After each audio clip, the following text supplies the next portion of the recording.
The Kimali This are a dating beauty. Jeans are so. Chow Pia the Chet and Yazoo. Shabiba.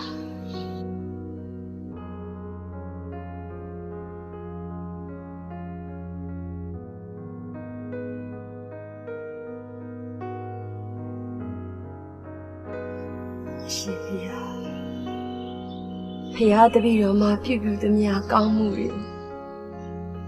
This are so tiny body Pia.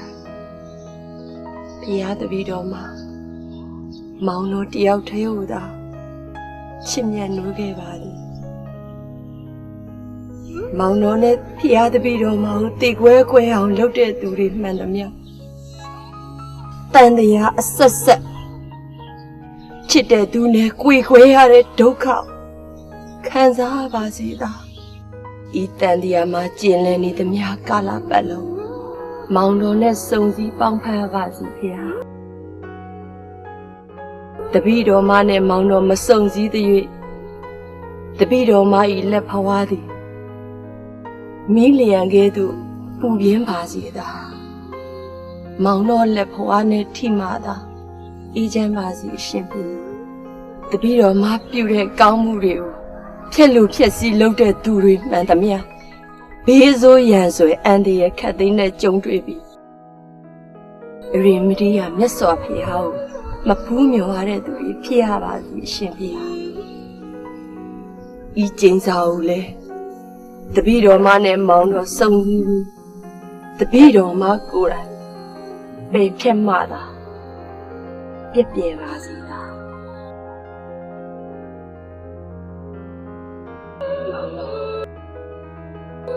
Come here, do it.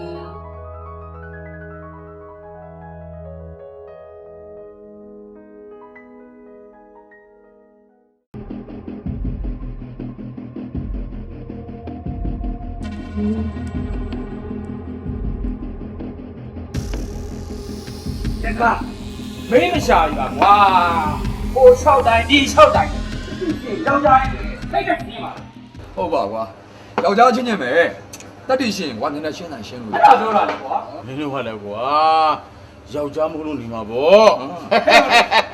ဟဲ့အောင်လေမင်းတို့ဘယ်သူစောင်းပြောနေ ဟဲ့ရစောင်းပြောတာမဟုတ်မင်းတို့တက်တက်ပြောတာဟဲ့လူခင်ဗျားတို့ကျွန်တော်တို့ပြဿနာမရှာပါဘူးကျွန်တော်တို့မျက်နှာတွေလည်းတေချာကြည့်စမ်းပါလူတစ်ဖက်သားကိုကြောက်လုံးတဲ့အချိန်မှာကျွန်တော်တို့မပါ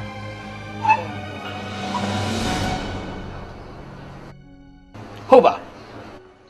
ကြောက်တွန်းတဲ့အထဲမှာတော့မပါဘူးခိုးကြောင်ခိုးဝမ်းနဲ့အစင်းကိုဘိတ်တက်ပေးတဲ့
လိုက်ပို့လိုက်မယ်လမ်းစမ်းမှာ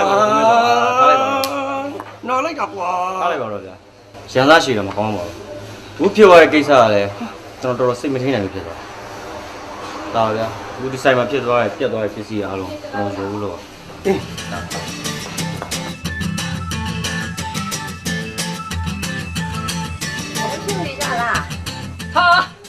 ဟာမမလေးတို့လေးလာလားဆရာကလက်ဖက်ဆိုင်သွားတယ်ဗျ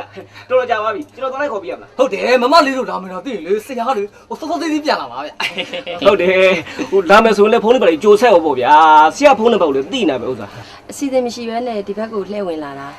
ဟို ကြိုပြီးတော့အကြောင်းကြားထားလို့ရှင်အလုပ်တွေပိုးနေမှာဆိုလို့ ဟောဒဇိန်းနေပါမဟုတ်တာဗျာအားနာစရာမလိုပါဘူးဘာလဲအခုလဲဘကိုးဖုံးကြောင်းတော့ဆရာလာခွာ ဟုတ်တယ် तू အားမယ်ဆိုရင်ခေါ်သွားခြင်းတယ် ဟိုအားတယ်မအားလဲအားမှာပေါ့ဗျာဟုတ်တယ်ဗျာဟို workshop မှာလေဟိုဆရာမရှိလေကျွန်တော်တို့ရှိတာပဲအခုဆိုရင်ဆရာကျွန်တော်ဆိုရင်မျက်နှာလွှဲထားမကြည့်ချင်လို့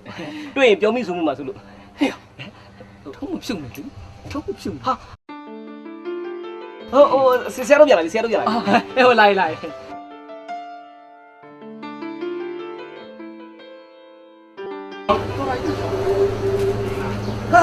တော်လိုက်ဘယ်တော့မှရောက်လဲ ခုပဲရောက်တာဒါပေမဲ့ကိုမင်းဆောင်ယူဘာဖြစ်လာကြလဲ ဘာဖြစ်ရမလဲအခုမှ workshop ဖွင့်စားတဲ့ကောင်ကြီးကလူဘာဝလို့ အဲ့တော့ အဲ့တော့ဘာဖြစ်မလဲအဲ့ဒီကောင်လေးဆော်ဘလော်တီးပလိုက်တာမျက်နှာလေးတော့နာလို့ ဟောဘာဖြစ်လို့ အထိုးခံလိုက်ရတာလေ ဟောခဏပြန်မထိုးလား ငါတော့ထိုးချိန်မရလိုက်ပါဘူးကွာတတိုးဆော်ပလိုက်တာဒီကောင်လေးကောင်ထွက်ပြေးကုန်မယ်ကွာ ဘာပဲဖြစ်ဖြစ်ကိုမင်းဆောင်ရဲ့ရန်ဖြစ်တာတော့မကောင်းဘူး ကျွန်တော်လည်းမဖြစ်ချင်မဲနဲ့ဖြစ်သွားတာပါကဲပါအဲ့ဒါထားလိုက်ပါမတ်တော်တာတို့ဒီကိုအလေတက်တက်ပဲလား ထုံးစံအတိုင်းဘကိုးဖုံးကြီးရောက်သွားမလို့ကိုတို့အားတယ်ဆိုရင်လိုက်ခဲ့ဖို့ဝင်ခေါ်တာလေ ကောင်းပြီလေအဲ့ဒါဆိုကျွန်တော်လိုက်ခဲ့ပါမယ်လောဆယ်တော့ကျွန်တော်ခဏဆောင်ပြီကျွန်တော်တကူလုံးချွေးတော်တွေနိုင်အောင်လဲဆိုကျွန်တော်ရေခဏတော့ချူလိုက်အောင် ရပါလိမ့်မယ် ရေသွားချုပ်ဟဲ့လိုက်သွားကြလေ ဟုတ်ကဲ့ ရေချိုးအောင်လေမဟုတ်ပါဘူးဟိုမှာအေးစေးထိုင်ပြီးဟိုအေးနဲ့အခမ်းလို့လေဟဲ့ကောင်လေးဘာလဲအဲ့ဒါဟဲ့အချိန်ရှိပြီခိုးဖို့မမင်းတို့စဉ်းစားနေတာတိတ်မခိုးနဲ့တော့တန်းကြိုးကြလိုက်မယ်ဟဲ့ညီမလေးလာကြလာ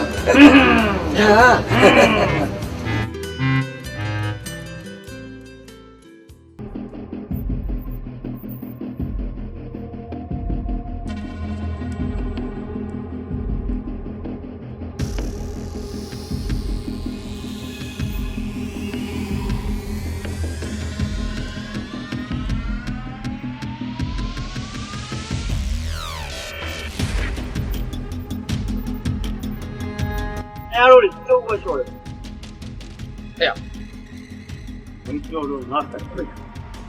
မင်းလက်ချက်မလား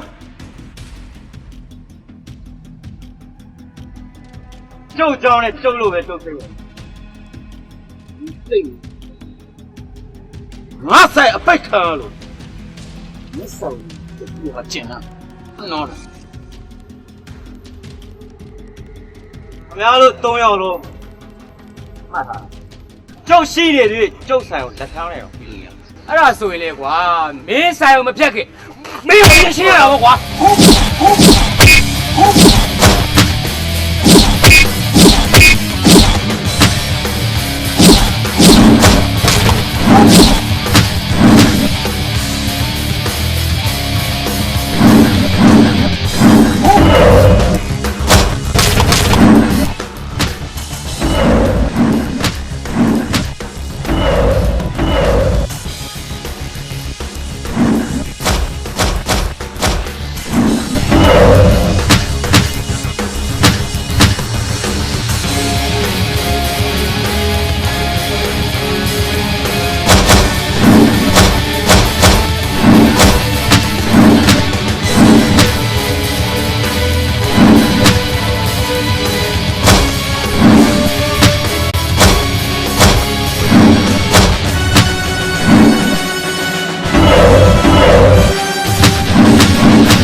ဘလို့ပြစ်ကြတာလဲကွာ လို့ပြရမှာလေဗျာဒီကောင်တွေ workshop ပိတ်ရတော့ကျွန်တော်တို့ကြောင့်ဆိုပြဿနာလာရှာ ဟာသူတို့အာကုတုံနဲ့သူတို့အပိတ်ခံရတာဒီကောင်လေးတက်တက်ငါတို့အာကုတုံလာပေးနေတာကွာ ဟုတ်ပါဘယ်ကဘလူရောက်လာရင်ရေမျိုးကန်းတဲ့ကောင်ကြီးလည်းမသိဘူးဟုတ်ပါကွာဒီကောင်တွေဒီနေရာနဲ့အမြန်ဆုံးပြောင်းသွားမှာကိုနားအေးမှာပါကွာ အေးပြောင်းတော့မှာကောင်းမှာမပြောင်းရင်ငါတို့အားလုံးထောင်ထဲရောက်ကုန်တော့မယ်ငါနှစ်ဆောက်ငါသိတယ်ကွာ ကွာ ကြောက်ရတယ်ငါဘာမှဖြစ်ပါဘူးဘယ်ဘောတော့ထီတော့ လာကွာလာ ကောင်တော့ကွာ ဟဲ့ကောင်လာလာမှာကွာ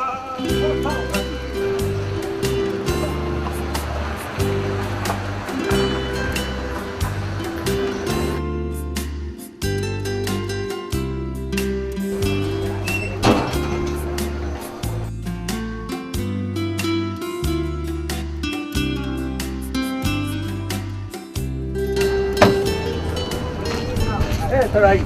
ဒီနေ့အေးစေးပဲမလားအမေစားပြီးတော့ပြန်ရမယ်နော် ပြေးစေဦးဒီဘက်ကိုကိစ္စလေးတစ်ခုနဲ့လာရင်လည်းအဲ့ဒါလမ်းပေါ်ဝင်လာတယ်ပြောစရာလည်းရှိတယ် ။ဘာများပြောစရာရှိလို့လဲတော်တာရဲ့ ဟိုဘက်ကဝက်ရှော့ချန်ကိုတော်တာဝယ်လိုက်တယ်လေ ။အဲ့ဒီချံကိုတော်တာဝင်လိုက်တာဟုတ်လား ဟုတ်တယ်လေတော်တာတို့ရွှေဆိုင်ရှိရရွှေဆိုင်ပိုင်ရှင်လေ तू ကအယောင်းကျင်နေဆိုတာနဲ့တော်တာဝယ်ထားလိုက်တာ ။ဟော တော်လိုက်ကြီးဒါဆိုရင်တတိုးအားကိုနဲ့ workshop ဖွင့်စားမလို့ဝယ်လိုက်တာလား ဟာမဟုတ်ပါဘူးကိုမင်းစော်ကြီးရဲ့အဲ့ဒီဝက်ရှော့ကလူတွေနဲ့ကိုမင်းစော်တို့တို့ကရံဘတ်တွေဆိုတော့ရံအေးသွားအောင်လို့ဝယ်ထားလိုက်တာ ။လကားတက်ပတ်စံအကုန်ခံလို့တော်တာရဲ့ ။အော်ပတ်စံကုန်တာအရေးမကြီးဘဝအေးချမ်းမှုကအရေးကြီးတယ်ရှင်။အဲဆိုရင်တို့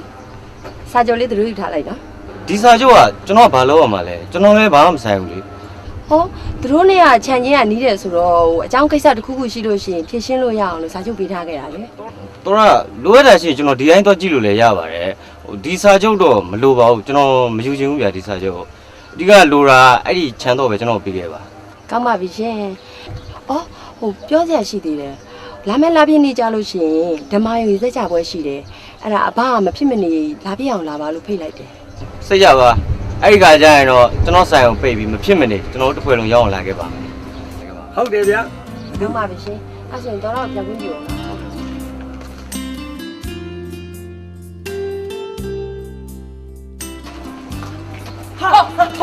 ။ ညတော့တဲသားလို့လား ရတော့မယ် ဟုတ်တယ်အချိန်မရလို့တဲ့အခုသူတို့ပြန်လာတို့ကလာပြင်းနေဓမ္မယုံကြီးသက်ချမှာတို့ကလိုက်တော့မှာ ဟုတ်လားအဲ့ဒါဆိုရင်တော့တာပြင်းနေမြန်မြန်ရောက်ပါစေလို့ပဲဆုတောင်းတော့ပါဘူး ကဲတော့လောလောဆယ်တော့ကားတော့ချိုင်းတော့ထောက်လာလို့ ။သွားမယ်လား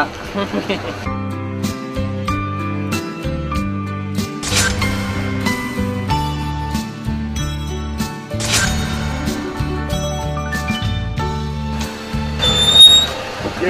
ကဲလာကြ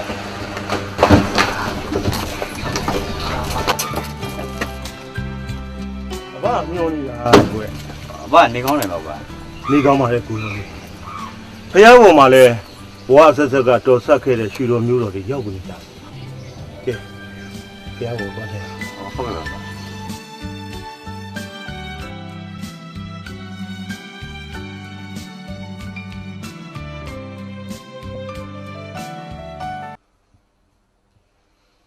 ကဲမောင်စီရအလူတကာမှရောက်လာကြကဲလာသမီးတို့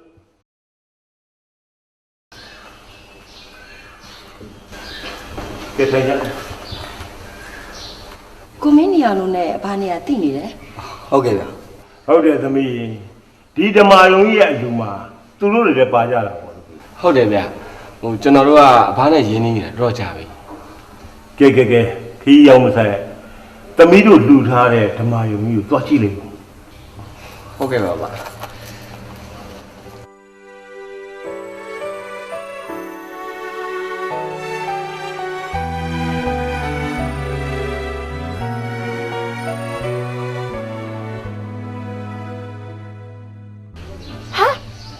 ဟိုမှာကြမကြ အဲ့ဒီဓမ္မယုံကြီးမောဟာသူတို့အောင်နဲ့တော်တာတို့လှူထားတာလေ ဟာအဲ့ဒါကိုပြောတာမဟုတ်ဘူးအလူရှင်မြည်ထားတဲ့ဆိုင်းဘုတ်ကိုဖတ်ကြည့်ပါအောင်သိတယ်မှန်ကြော ဟေးမောင်တို့အောင်မတ်တော်တာဇနီးမောင်နှံနဲ့ပဋ္ဌာန်းဆက်အလူရှင်များကောင်းမှုဆိုပါလားဟာဆရာဆရာတော့ဘယ်တော့မှလာစားတော့ ဟာဟုတ်ပါဆရာရေကျွန်တော်တို့ဘာမှမကြည့်ရလား မမတော်အဲ့ဒီဆိုင်ဘောကကျွန်တော်ဘာမှမသိပါဘူးကျွန်တော်တကယ်မသိဘူးနော်ကျွန်တော်တမျိုးမထင်ပါနဲ့ဗျာ မတင်ပါဘူးဒါအဘအကြောင်းတစ်ခုခုရှိလို့ရေးထားတာဖြစ်ရအဘကိုမေးချင်မကောင်းလား ဟုတ်မှထင်တယ်ကျွန်တော်အဘကိုပဲမေးကြည့်ကြတာပေါ့ ဟာဟုတ်တယ်အဲ့ဒါကောင်း အေးကိုရိုလေးနဲ့သမီးလေးတော်တာတို့အဖမတိုင်မိမင်းနဲ့စီစဉ်နေရတာတော့သမီးလေးတို့အံ့ဩသွားစေခြင်းလို့ပဲဇနီးမောင်နှံဆိုတာလေဒီဘဝမှာစုံကြတဲ့ဇနီးမောင်နှံမဟုတ်ဟိုးအထိပ်ဘဝကစုံကြခဲ့တဲ့ဇနီးမောင်နှံဆိုလိုခြင်းဖြစ်တယ် ဒါဆိုရင်ဗျ တတိုးနဲ့တော်တာတို့ကဟိုးအရင်အတိတ်ဘဝဇနီးမောင်နှံနေပေါ့နော်ဟုတ်လားဗျာ ဟုတ်တယ်ကိုတော်လေးအဲ့ဒီဘဝတုန်းကဟော်ရီကမောင်မင်းနေအောင်လို့ဇနီးမောင်နှံကရှင်မင်းနဲ့မိဖုရားကြီးကိုကိုတော်လေးကရှင်မင်းအလွန်ချစ်တဲ့မိတော်အေးရှိစံကိုတော်လေးသမီးလေးတော်တာတော့ကိုတော်လေးရဲ့ခြေရတော့ပေါ့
အေးချမ်းရရမ်းတယ်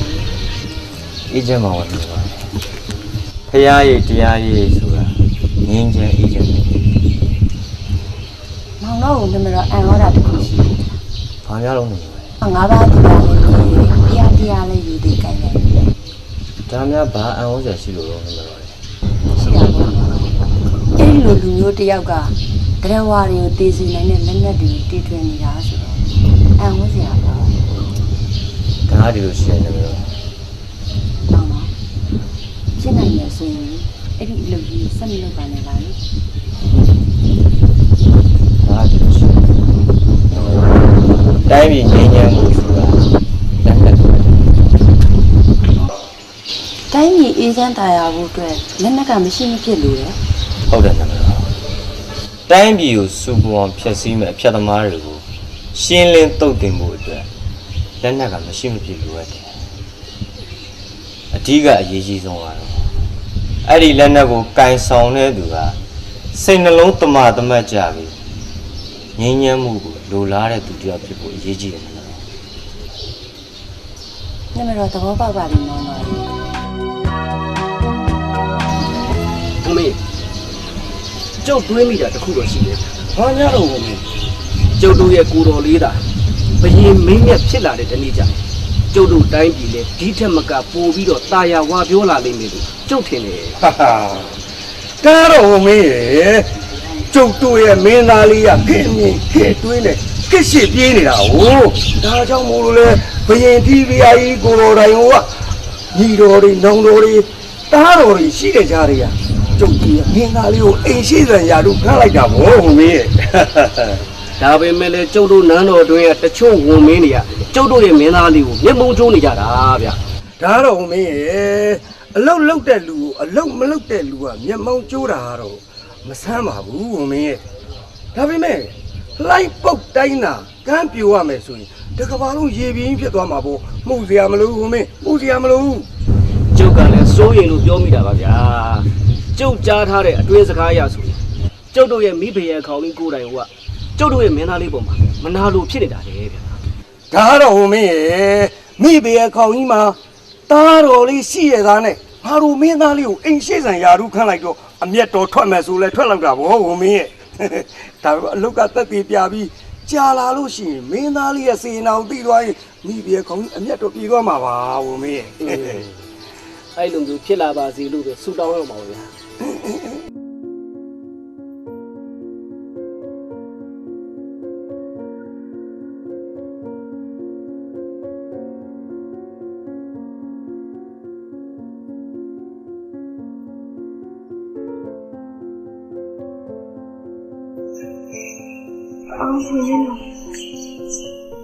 မိဖုရားကြီးဗျာ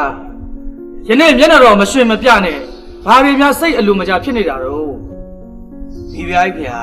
မကျေနပ်တာများရှိလို့ရှိရင်ဒီရောက်ဝင်မင်းတို့ကိုပြောပါလက်ညှိုးညွှန်ရေဖြစ်စီရပါ ဝင်မင်းတို့လည်းဘာမှတက်နိုင်မယ်မထင်ပါဘူးမိပြည့်ခေါင်းရဲ့ဘဝဝိုင်းကံကိုစိုးတာပါ မိဖုရားကြီးကရှဲဖုံးရှဲကန်ကြီးမြတ်လွန်းလို့ခုလိုမိဖုရားကောင်ကြီးဖြစ်နေတာပါ ဟုတ်ပါတယ်မိဖုရားကောင်ကြီးတချို့နန်းရင်းသူများတို့မောင်းမမိတ်တန်နဲ့ကိုလုံးတော်လေးရဖို့တော့မှာမလွယ်ကူပါဘူးဗျာ ဝင်မင်းတို့ပြောတာလည်းမှန်ပါတယ်ရှေ့ဘဝကုတူကံကြောင့်ဒီဘဝမှာမိဖုရားဖြစ်ခဲ့ပြီမယ်ဘရင့်ရဲ့မေတော်ဖြစ်နိုင်မဲ့ကံမပါတော့ဘူးထင်ပါတယ်တားတော်လေးရဲ့ရှေ့ရေးကိုတွေးပြီးတော့တနေ့တရက်မှလည်းစိတ်မအေးရပါဘူးကွယ် မှန်လားပါမိဖုရားကောင်ကြီးဒါကတော့ဘေမင်းမြတ်ကသူ့ရဲ့ညီတော်ကိုအိမ်ရှိစံယာတူအနင်းထားတာဟုတ်တိတ်တော့တဘာမကြပါဘူးဗျာ မှန်လားပါ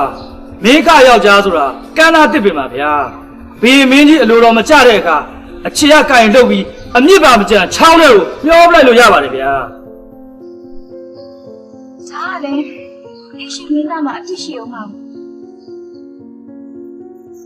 မှန်လားပါဗျာလူဆိုတာအပြည့်နဲ့မကင်းပါဘူးဗျာကိုတော်လေးရဲ့အားနဲ့ချက်ကိုထောက်လိုက်မယ်ဆိုရင်တဖြင့်ကိုတော်လေးအဝေးကိုရောက်သွားနိုင်ပါဘူး ဝင်မင်းရဲ့နှစ်ဖက်စကားကိုမိဖုရားကြီးသဘောကျလိုက်တာ你缺不缺少点噻？ မှန်လားပါဗျာဝင်မင်းတို့တီးသမျှကိုမချွင်းမချန်ရှောက်တင်ရမယ်ဆိုရင်တဖြင့်ကိုတော်လေးဟာအခုချက်ချင်းရာသေးသားဘွားကိုရောက်သွားနိုင်ပါတယ်မိဘကောင်ကြီးဗျာ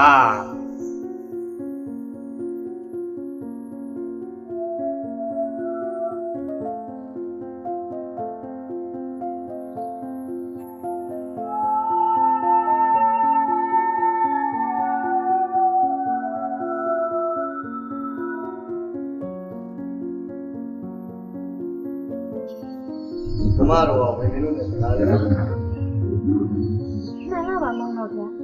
မောင်တော်ဖျားရဲ့ညီတော်အိရှိဆန်ကိုလိုလေးကြောင့်ပြောနေတာပါ ဟောမင်းတို့ညီတော်ဆိုလို့ညီတော်တရားကိုတော့စီခံစားမှုနဲ့တော်ကြပြီ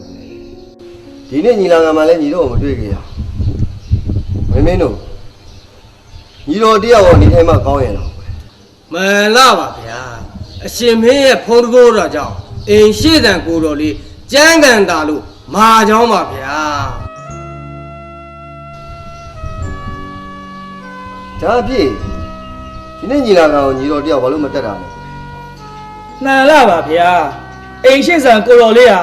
စက်ရန်ရများတီထွေနေမှုကြောင့်ညီလာခံတော့မတက်ရောက်နိုင်တာဖြစ်နိုင်ကြောင်းပါဗျာ ညီတော်တရားလည်းဆက်ရန်နေရတက်ပညာတော်တော်ဝါဒနာကြီးများ မှန်လားပါဗျာရခိုင်ကတီထွင်သောစက်ရန်ရကြီးများဟာအကြောင်းမဟုတ်တော့ညာလဲယခုတီထွင်သောလက်နက်များဟာ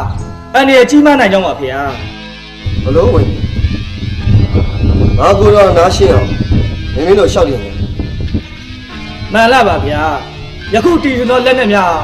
ဟာတော်တော်ဝေးဝေးကိုပစ်စွမ်းနိုင်ပြီးအရာဝတ္ထုနဲ့ထိမှန်ခဲ့ရင်ပြင်းထန်စွာပေါက်ကွဲပြီးလူနဲ့တိရစ္ဆာန်များကိုထိမှန်ခဲ့သည်ရှိသောမိုးကြိုးပစ်သလိုလဲကျပြက်စီးပြိုကွဲတည်ဆုံးနိုင်ကြောင်းပါဗျာ ဘလို့ဆက်ရန်နေရတယ်ဒီလောက်တော့စွမ်းထက်လာ ဟုတ်မှန်ကြောင်းပါဗျာ တခုတော့ရှောက်တယ်ပြော ဘာများရှောက်တင်နေလို့ဒီမှာရှောက်တင်တယ် မောင်တော်ဖျားဥဒ္ဒဘာသာကိုနေရောင်လရောင်လိုမျိုးထွန်းတောက်အောင်ဆောင်ရွက်နေတဲ့အချိန်မှာမောင်တို့ရဲ့ညီတော်ကတတော်ဝါတွေကိုတက်ဖြတ်ဖို့ဒီလိုမျိုးလက်နက်တွေတူထွင်နေတာကတော့မသိတော့လို့ထင်ပါတယ်ဗျာ ဟာလာပါဒီလိုမျိုးကြောက်ကြွေးနေပြီပါဗျာအဲ့လိုရှိနေမှာဘာများရှောက်တင်နေလို့ မှန်လားပါအိမ်ရှိဆန်ကိုတော်လေးဟာတိုင်းသဘာရံကိုကာကွယ်ဖို့အတွက်လက်နဲ့ခဲယမ်းမိကြောင်များကိုတီထွင်နေတယ်လို့သိရကြောင်းပါဖေဟာ မှန်လားပါဗျာတိုင်းတစ်ပါးရောက်ကိုကာကွယ်တယ်ဆိုရင်တော့အကြောင်းမဟုတ်ပါဘူးဗျာကိုယ့်ထီကိုယ်နန်းကိုပြန်ပြီးရန်ရှာမယ်ဆိုရင်တော့အန္တရာယ်ကြီးမားလာကြမှာဗျာ အကျိုးအကြောင်းအဆိုးကောင်းအများဆုံးသိရအောင်ညီတော်ငါကိုတော်မြတ်ရှင်းမောင် အမြန်ဆုံးလာရောက်ခစားသည် မင်းတော်မြတ်တိုင်းပါဗျာ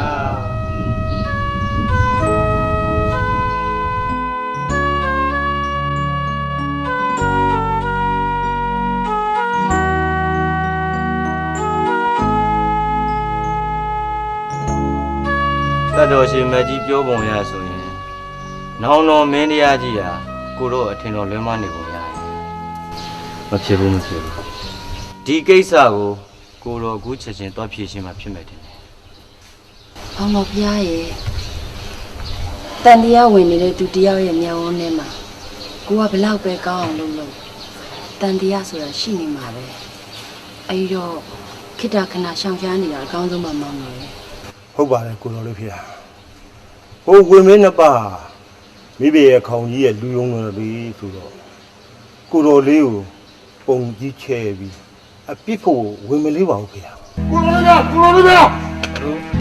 ရဲမဲ့မောင်ဗလားရေးကြီးတော့ပြန်တယ်ဘာများဖြစ်လာတာတော့ကွယ် ဝမင်းတို့ကိုလိုလေးကိုဖမ်းဖို့ရဲမဲ့နဲ့စူးစောင်းနေပါလေဗျာ ဘာပြောလဲဘင်းတော့နဲ့ရှာဆဆ ဘယ်လိုကြောင့်လဲမလဲဗျာ ဘလို့လုံးအောင်မလဲနှမတော်ရဲ့ဒါမဲ့ဘေးကိုပြေးတွေ့လိုက်ရုံပဲပေါ့ကွာ ရန်ကုန်ရန်ရင်မတုံနေပါနဲ့ကိုလိုလေးလူလိမ်မအမြင့်အပြင်းမထွက်တာအကောင်းဆုံးပါပဲ ဟုတ်ပါတယ်ကိုတော်လေးကျွန်တော်မျိုးတို့လိုအပ်တဲ့ပစ္စည်းတွေယူဆောင်ပြီးတော့နန်းတော်ရဲ့အမြန်ဆုံးထွက်ခွာတာအကောင်းဆုံးဖြစ်ပါတယ်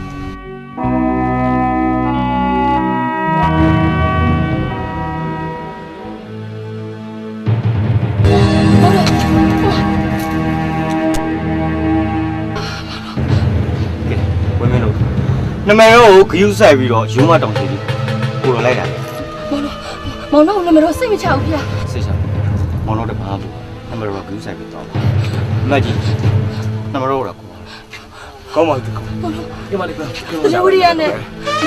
ဆက်ဆက်ပြီးဆိုင်ပါနော်မောင်တော် ဒီမှာလေးတော်တော်တော် ကိုလိုလေးမပြင်းနဲ့ဘေးမိန်တော့ပါတယ် အာကိုတော့ဘဲမှမပြေဘူးမောင်မင်းတို့တောက်တယ်လို့ကတော့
ဒုက္ခပါပဲအမကြီးရဲ့မောင်တော်တစ်ခုခုဖြစ်နေပြီထင်ပါရဲ့ စိတ်ပူနေတယ်တခင်မလေး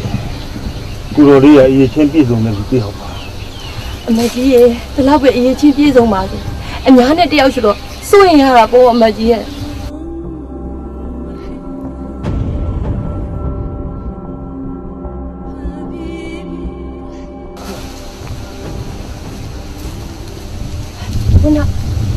မောင်တော်ရေမောင်တော် ကိုလိုလေးကန်တော့ကုံသွားပါပြီတခင်ပါလေကျွန်တော်မျိုးကြီးကို ကိုလိုလေးကိုမကာကွယ်နိုင်ခဲ့တာကျွန်တော်မျိုးကြီးပါတရှိပါတယ်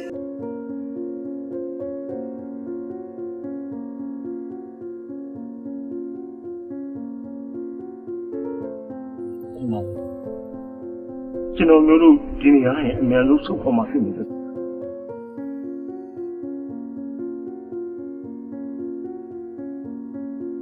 မောင်လုံးရှိတယ်ဒီလောကကြီးထဲမှာတခင်မလေးဆက်ပြီးအသက်ရှင်လို့ဘာထူးမှမလုပ်လဲအမကြီးဒီလိုလဲပဲဟုတ်ပါမယ်တခင်မလေးသွားလေလူအတွက်ကုသိုလ်ကောင်းမှုတွေလုပ်ပေးရမှာပေါ့တခင်မလေးဒီကိုယ်ရဲ့အထီးကျန်ဘဝနဲ့အသက်ရှင်မနေနိုင်တော့ပါဘူးတခင်မလေးပြောမယ့်စကားဟိုသာအမကြီးတည်တည်ချာချာနားထောင်ပြီး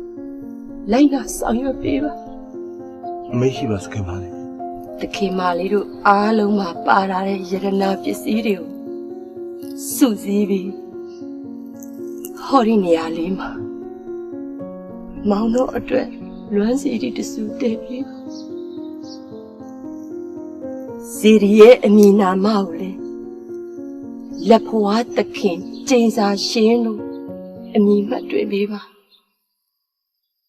ဖယားထာပနာတွေကိုတော့မေခနဲ့ဗလာကြီးတို့ကစောင့်ရှောက်ပေးကြပါအမတ်ကြီးကတော့ဖယားကိုပြီးမြောက်အောင်တည်ဘဝအဆက်ဆက်ဖယားကိုမုန်းမှန်ပြင်ဆင်ပေးပါဆွေးချပါကိုတခင်မလေးသစ္စာအတိတ်ထင်ပြုပြီးကျင့်စာဆိုရင်ကြောက်ပြားတစ်ချက်အမြန်ဆုံးရှာပေးပါ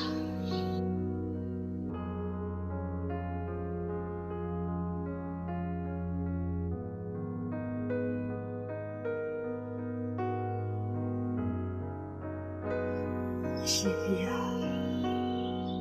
ဖျားတပည့်တော်မှာပြုသမျှကောင်းမှုတွေသစ္စာဆိုတန်တယ်ပါသည်ဖျားဖျားတပည့်တော်မှာမောင်တို့တယောက်တည်းဟူသာချစ်မြတ်နိုးခဲ့ပါသည်မောင်တော်နဲ့ဖျားတပည့်တော်မှာတေကွဲကွဲအောင်လုပ်တဲ့သူတွေမှန်သမျှတန်တရားအဆက်ဆက်ချစ်တဲ့သူနဲ့ကြွေခွဲရတဲ့ဒုက္ခခံစားပါစေသာဤတန်တရားမှာကျင်လည်နေသမျှကာလပတ်လုံး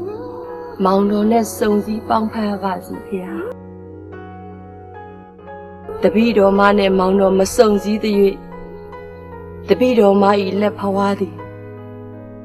မီးလျံကဲ့သို့ပူပြင်းပါစေသာမောင်တော်လက်ဖွားနဲ့ထိမှသာအေးချမ်းပါစေရှင်ပြီတပည့်တော်မပြုတဲ့ကောင်းမှုတွေကိုဖြက်လို့ဖြက်စီးလုပ်တဲ့သူတွေမှန်သမျှဘေးဆိုးရန်ဆွဲအန်တရခတ်သိမ်းတဲ့ကြုံတွေ့ပြီ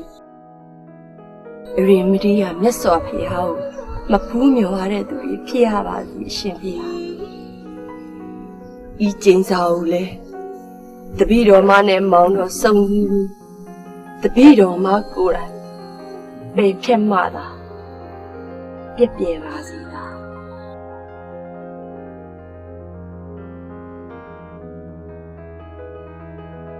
ကောင်းရသူတွေလာပါစေ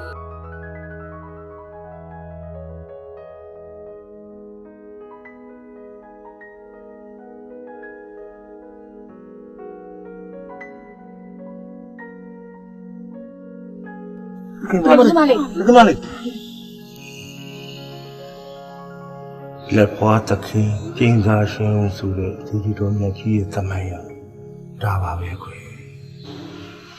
အဓိကသမီးလေးကိုအဖပြောချင်တာတော့အလူဒါနာဆိုတာဖြူစင်နဲ့ငုံမြတ်တဲ့ကုသိုလ်ရတယ်ခွေကျင်းစာဆိုတာတော့လောဘဒေါသမကင်းစင်တဲ့အတွက်အာကုသိုလ်ဖြစ်စေတယ်အဲ့တော့သမီးလေးကျင်းစာတိုက်ထားတဲ့ကျင်းစာပြစ်ပြသွားပြ ပယ်ဖြစ်ပြီးရလားသမီးရဲ့ ဟုတ်ကဲ့ပါဘာရဲ့ဒီအကြောင်းတွေကိုသမီးတေချာမသိရပါမယ်သမီးဆိုခဲ့တဲ့ကျိန်စာကြောင့်ထင်ပါရဲ့သမီးမွေးကြရသမီးလက်ပွားတွေကသူများကိုထိရင်ပူစေတယ်အဲ့ဒါကြောင့်ပဲသမီးစိတ်နှောက်ယှက်ဖြစ်နေကြရတာဘာရဲ့ ဟုတ်တယ်သမီးဟုတ်တယ်ကျင်းစာဆိုတာလူတစ်ဖက်သားကိုကောင်းကျိုးမပေးနိုင်တယ်လို့ကိုလည်းကောင်းကျိုးမပြုနိုင်ဘူးသမီးအခုဆိုရင်အဖအပါဝင်မေခါနဲ့အဆောက်ရှောက်ဒီအားလုံးကသမီးလေးရဲ့ကျင်းစာကြောင့်မကြုံမလွတ်ဖြစ်နေကြတယ်အဲ့တော့သမီးလေးရဲ့ကျင်းစာကိုပယ်ဖြတ်ပြီးပါလို့အဖတောင်းဆိုပြရသည်သမီးရဲ့ စိတ်ချပါဘာရဲ့သမီးရင်ထဲကနေလှိုက်လိုက်လဲလဲနဲ့ကိုဒီကျိန်စာကိုပယ်ဖြတ်ပေးပါမယ် ဒါဆိုရင်မနေ့ကဓမ္မယုံရည်သက်ချပွဲပြီးရတယ်ကျင်းစာပယ်ဖြတ်ပွဲလေးရှင်းပါလိမ့်ကြအောင်သမီးနော် ဟုတ်ကဲ့ပါဘာ ကိုမင်းနေအောင်နဲ့ကျွန်တော်နဲ့ကဟိုအတိတ်ဘဝညီကိုတော်ခဲ့ကြရနော်အားကြောင့်ထင်ပါတယ်ကျွန်တော်အကိုကိုလမ်းမှာတွေ့တယ်ကျွန်တော်ရဲ့စိတ်ထဲမှာတစ်မျိုးဖြစ်နေတာ ဟုတ်တယ်ညီလေးအဲ့ဒါတွေအားလုံးလဲအခုအဖပြောရလို့ကိုလည်းသိရတာ အမားတို့လည်းအဖားနဲ့တွေ့ပြီးကြတဲ့ကအဖားရဲ့ဆုံးမသွန်သင်မှုကြောင့်လောဘဒေါသတွေညှော်နေပြီးတော့အခုဆိုလို့ရှိရင်အဖားနဲ့တူကုသဌာနတွေပြုနေပြီလေ အော်ဟိုစကားကြုံတော့ညီတို့လည်းကိုတခုပြောအောင်မယ် ဘာများလဲကွာ ဒီလိုညီလေးညီလေးနဲ့အကိုနဲ့ဟိုးဘွားတော့ညီကိုဆိုတာအဖပြောပြခဲ့လို့ကိုသိကြရတာအဖပြောပြတဲ့အချိန်မှာညီလေးကမလျှော့ထောင်းနေတယ်လေအဲ့ဒါညီလေးပင်မမှာဆိုလို့ဆိုပြီးတော့အကူကလည်းညီလေးတို့အင်ရှင်မှာဝတ်ချက်တစ်ခုထောင်းခဲ့တယ်အဲ့ဒီအချိန်မှာပဲကိုယ့်ရဲ့တပည့်တွေနဲ့ညီလေးနဲ့စကားတွေများကြတယ်ဆိုတော့ကိုသိကြရတယ်အခုလည်းတော်တော်လေးကိုစိတ်မကောင်းဖြစ်သွားတယ်အဲ့ဒါနဲ့ကိုလည်းကိုယ့်ရဲ့ဝတ်ရှော့မလေးရဲ့တော်တာကိုဖြောင်းခဲ့လိုက်တယ် ခုတည်းကဘာပြောတဲ့အတိုင်းဆိုလို့ရှိရင်အခုဒီမှာစုံနေကြတဲ့လူတွေအားလုံးဟိုးရှင်ပေါင်းပထမဆက်ပါလာကြတဲ့လူတွေပဲပေါ့နော် ဟုတ်တယ်ဦးမရဲ့အားလုံးကအเจ้าမဲ့တက်တက်ဘယ်တော့မှဖြစ်ပြီးမနေဘူးလေအเจ้าနဲ့ကြိုးစားအမြဲတမ်းဆက်သွယ်နေတာပဲ ကဲသားတို့သမီးတို့အတိတ်ဘဝဖြစ်ပခဲ့တဲ့ဇာတ်ကြောင်းလေးတွေကိုအခုဆိုရင်သိရှိသွားကြပြီပဲအေးသားတို့သမီးတို့အခုလိုတပေါင်းတစ်စီးရဲ့စုံတွေ့ဖို့အတွက်အဖဘဝပေါင်းများစွာစောင့်လာခဲ့ရတာရခဲ့လာတဲ့လူဘဝမှာဘာသာကျူးတာနာကျူးစတဲ့ကိုသေပိုးနိုင်တဲ့ပုဂ္ဂိုလ်တွေဖြစ်ကြပါသည်အဖဆုတောင်းပေးပါ ဘာပြောတဲ့စကားရဲ့အတိုင်းလူဘဝရဲ့ ဟုတ်တယ်လူဘဝကြီးอ่ะဘယ်ကစလို့ဘယ်မှာဆုံးမှန်းမသိတယ်တန်တရားစဝိုင်းတစ်ခုလိုပဲ အဲ့လောက်ကျဲဝင်းတဲ့တန်လျာစဝိုင်းထဲမှာဟိုအတိတ်ဘဝချစ်သူဒီဘဝမှာတိုက်ဆန်တယ်ပြန်လည်ဆုံတွေ့ကြတာတော်တော်အံ့ဩကောင်းတာ အဲ့ဒါပထမဆက်ကြောင့်မို့တူကြီး ပထမဆက်ဆိုလို့ကျွန်တော်သိထားတာလေတော်တော်ပြောချင်တယ် ဆိုသမော ပထမဆက်ဆိုတာနှမျိုးရှိတယ်ဆိုတာတစ်ခုကတော့ဟိုအတိတ်ဘဝပြုခဲ့တဲ့ကုသိုလ်ကောင်းမှုတွေဒီဘဝမှာပါရမီဖြည့်ဘက်အနေနဲ့ပြန်လည်ဆုံပြီးကြတာအဲ့ဒီလိုဆုံစည်းမှုမျိုးဟာတိတ်ပြီးဂျင်းနူးဖို့ပျော်ရွှင်ဖို့ကောင်းတဲ့ဆုံတွေ့မှုမျိုးနောက်တစ်ခုကတော့သူတို့အရင်အတိတ်ဘဝကပြုခဲ့တဲ့ရန်ကြွေးတွေဟိုအတိတ်ဘဝဖြစ်ခဲ့တဲ့ဝတ်ကြွေးကိုဒီဘဝမှာပြန်လည်ပြည့်စုံဖို့အတွက်ဝိဖက်အနေနဲ့လာပြီးဆုံတွေ့ကြတာအဲ့ဒီလိုဆုံတွေ့မှုမျိုးကတော့အင်မတန်ဆိုးရတာပေါ့ကျွန်တော်နဲ့ဒီတော်တာနဲ့ဆုံတွေ့မှုမျိုးပါဝိဖက်အနေနဲ့တော့အခုတော့ပါ မဟုတ်ပါဘူးကိုတူကြီးအဲ့ဒီအကြောင်းတော်တာဟိုးအစောကလေးကတည်တာ ဘာဖြစ်လို့ သူတို့တော်တာကိုကြာပန်းခူးပြီးတော့ဟာလေတော်တာလက်ကိုသူတို့စုပ်ကင်ထားတာအပူမှတ်လား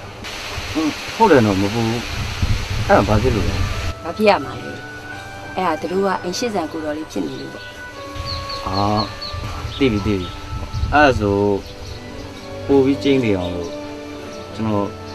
တော်ရဲလက်ကိုကန်နေချင်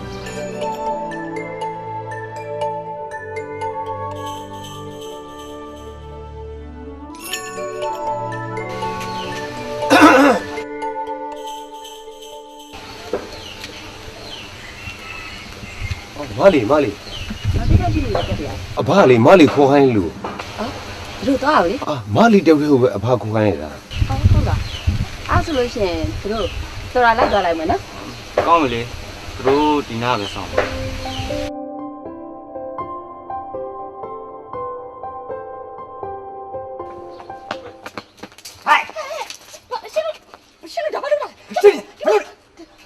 ု့ပါဦးခပြိုင် ဟဲ့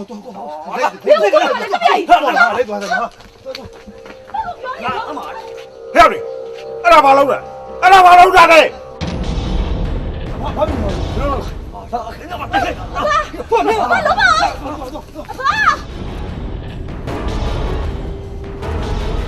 လာကြပါဦးကိုတော်လေးလာကြပါဦး ဘာဖြစ်လဲဘာဖြစ်လို့လဲ တပင်းလေးကိုဓာတ်ထောက်ပြီးဖမ်းခေါ်သွားလို့ ဘယ်ဘက်ဖမ်းသွားလဲ ဒီဘက်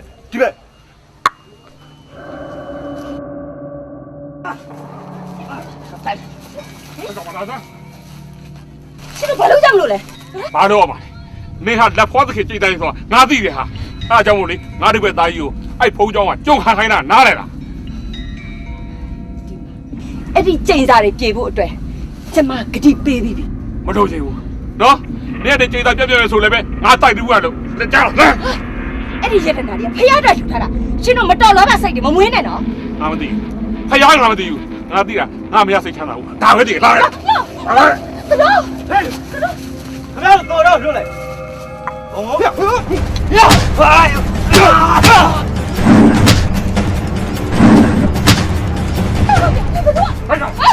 လား 那走了，来干了。တို့လောပါတို့ 怎么看？哎呦！哎呦！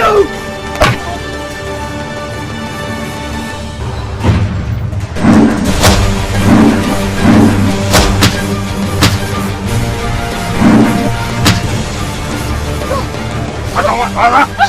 哎呦喂，快点！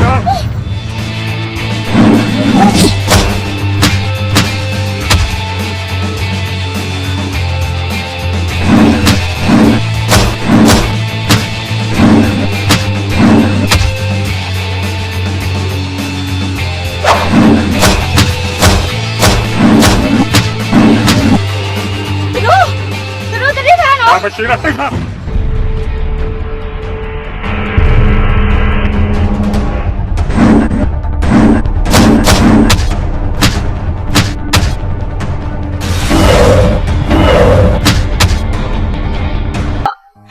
ဒီလိုတွေတော်တော်ဖမ်းလိုက်နေအခုလိုဘာဖြစ်ရ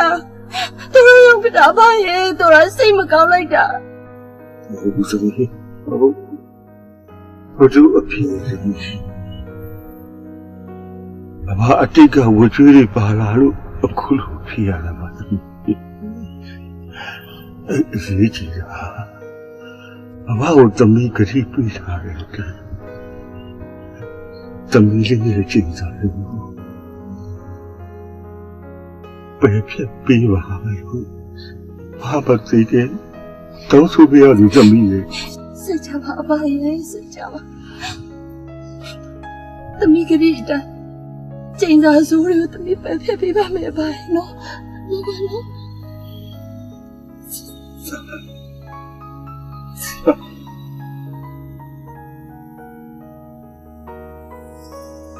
ရှင်ကြီးဖះတပည့်တော်မှာဘဝအဆက်ဆက်ကပြုခဲ့တဲ့ကုသိုလ်တွေကိုတိုင်တယ်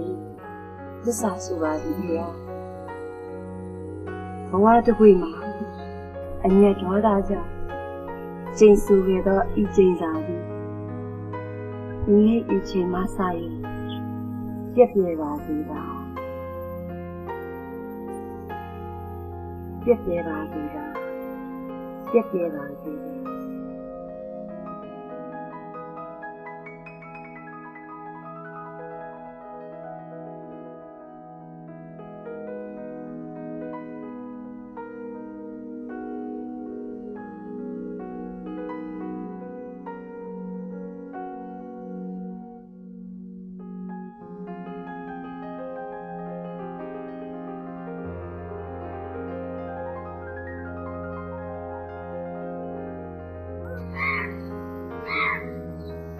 အဘာနဲ့ကွာဒီလက်ဘွားသခင်ကျင်းစားရှင်တိုက်တယ်စောင့်ရှောက်ကြပါစောင့်ရှောက်အားလုံးဒီကျွန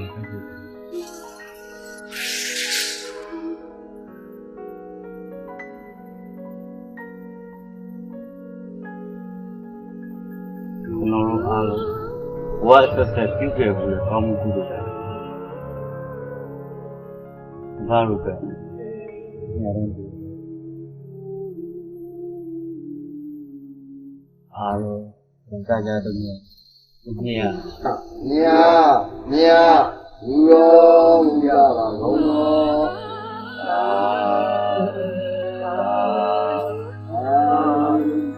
အားလုံးကြာကြာတည်းမြင်လူရောမူကြပါဘုံတော်သာဓုအားလုံးကြာကြာတည်းမြင်လူမူကြပါဘုံတော်သာဓ